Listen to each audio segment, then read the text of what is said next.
Let's go back to our top story now and comments by the Labour backbencher Chuka Umunna urging the party leader to stop centre-left MPs being driven out. The shadow chancellor, John McDonnell, accused the Streatham MP of inventing stories, dismissing his claims that hardliners are targeting moderate MPs. Well, it's the latest in a series of clashes within the party. So just how divided is Labour? To discuss that, I'm joined from Westminster by Aaron Bastani, the co-founder of Novara Media, and Matthew Taylor, who's a former chief of political strategy for Tony Blair. Aaron, I'd like to talk to you first. Do you think moderate MPs are being targeted? Call off the dog, says Chuka Umunna. No, I don't. I think that the number of MPs who are really out of favour with local parties, to the extent which Joan Ryan or Gavin Shuker or Chris Leslie are, there's very few of them. You're looking at maybe a dozen MPs altogether.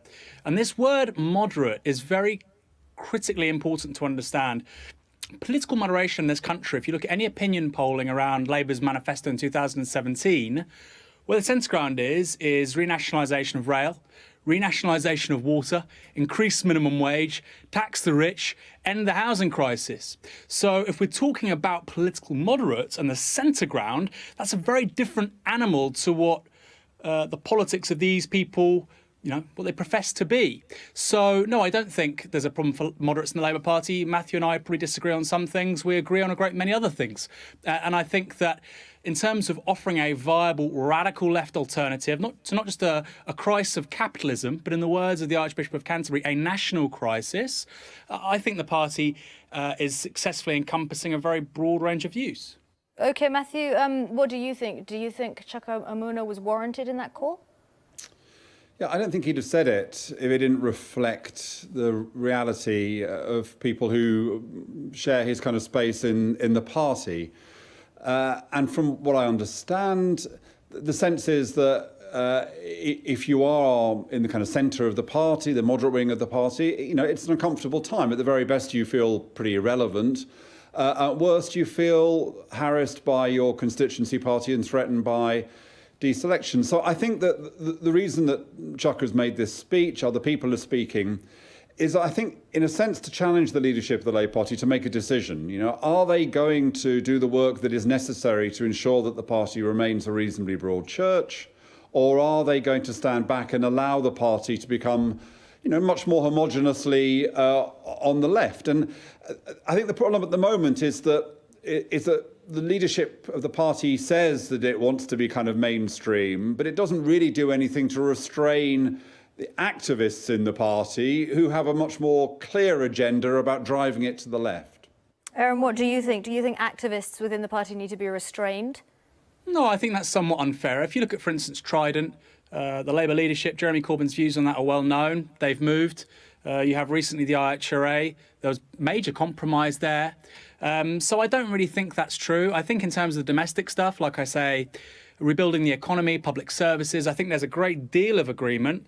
Where there's less agreement on, for instance, foreign policy, well, we'll have to be in government to see how bad that is. But in terms of the domestic agenda, I think there's a great deal of agreement, and we saw that in the last general election. Huge amounts of support from the public. Again, look at any opinion poll. IPPR put their Commission for Economic Justice out this week. They did some polling out with Sky, and it showed most people agreed with some of their conclusions, which really is about creating an economy of social and political justice. So I don't really know what Matthew means here. I think there's far more agreement than the media is really allowing us to talk about. Where there is a bit of disagreement other than foreign policy is, of course, democratising the party.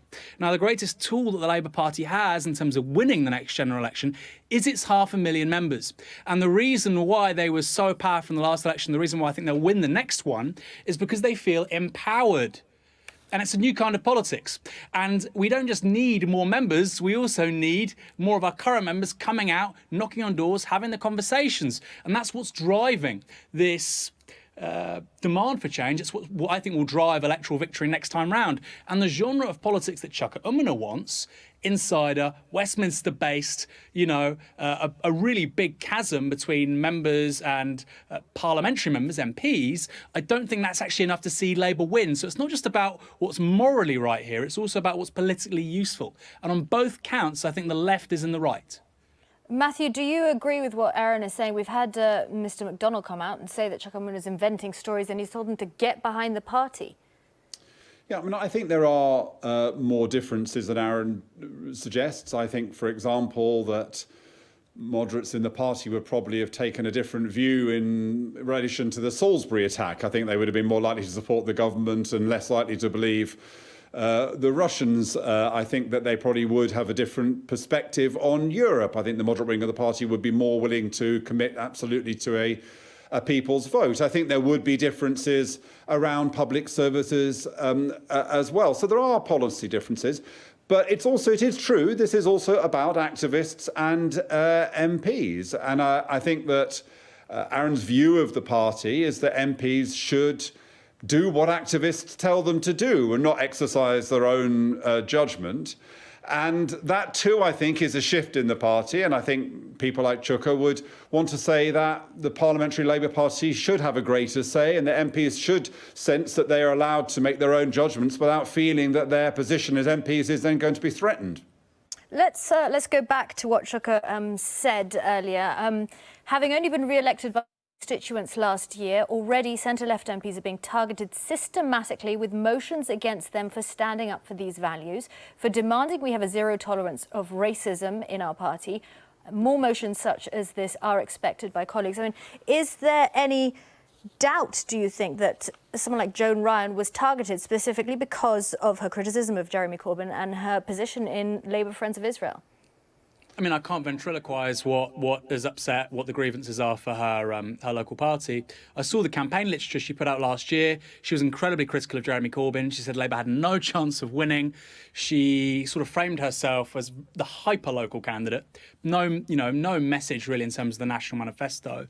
So people, I think, were very aggrieved at that, actually, primarily. It was about an almost belligerent attitude towards the leadership until we really saw that shock of all shocks on June 8th last year. So, no, I think, on each case, you have to look at it very differently. So, for instance, Matthew and I probably disagree on Brexit.